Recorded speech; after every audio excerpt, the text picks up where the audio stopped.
Imagine someone like photoshopping a totally fake but incredibly responsible financial history just to magically boost their credit score.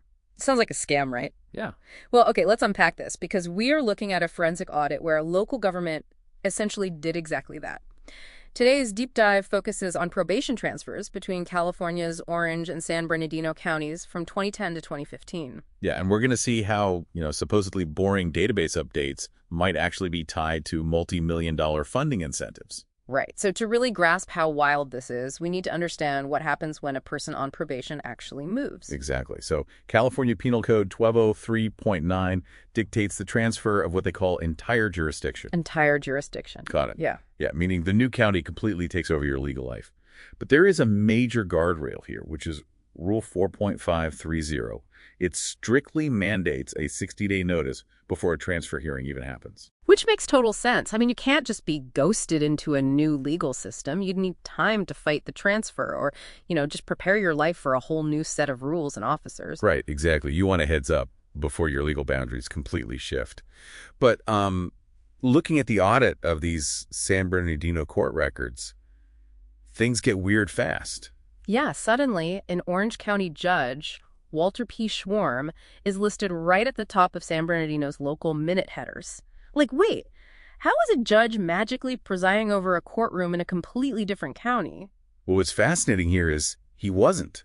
The audit found that instead of just filing the original valid records from Orange County, San Bernardino clerks, names like C. Jones and Brazader Ramirez, were actually going into their digital systems and generating brand new records. Wait, really? Just making new ones? Yeah, they were recreating the minutes, basically manually overwriting the system to build this deceptive timeline.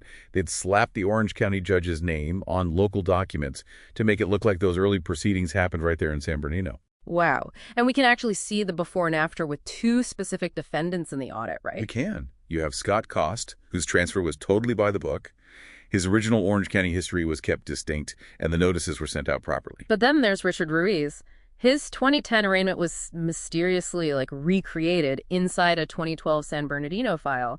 They completely bypassed that 60-day notice we just talked about. Exactly. It just vanishes from the process. But wait, I have to push back here for a second.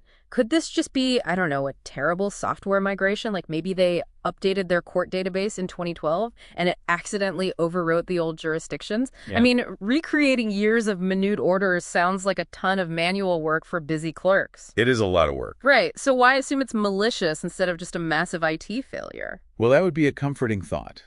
But the audit actually traces this back to a very specific financial mechanism, Senate Bill 678. Okay, what is that? It was a state law that offered counties permanent grant money for keeping their felony probation failure rates low. Ah, I see. So to go back to my credit score analogy, this is like a bank offering you a massive cash reward for having that perfect photoshopped credit history. You nailed it. Yeah.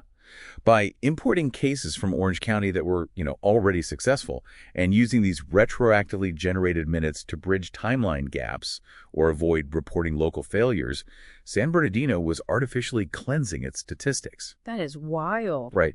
They made their local probation success rates look pristine just to secure millions in state grant money. And on top of that, they were quietly hitting these defendants with a $26 monthly supervision fee. $26. So they are securing millions in state grants and still nickel and diming the individuals caught up in this fake paperwork. Yeah, they were double dipping, basically. So what does this all mean? Put yourself in that position, right?